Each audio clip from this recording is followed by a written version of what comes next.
All right, a seasonal chore has now turned into a big viral hit. Take a look. 1,462 bags and contains every single leaf in Utah. Serious? Yeah, I think we have all.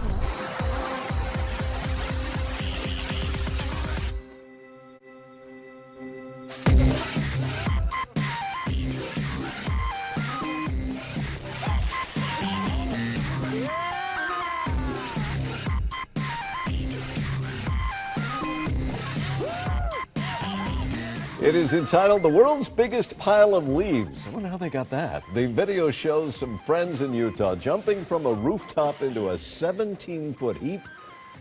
Apparently nobody got hurt, and lots of people have enjoyed watching the fun. The video has reached more than 2 million views on YouTube. Good for them.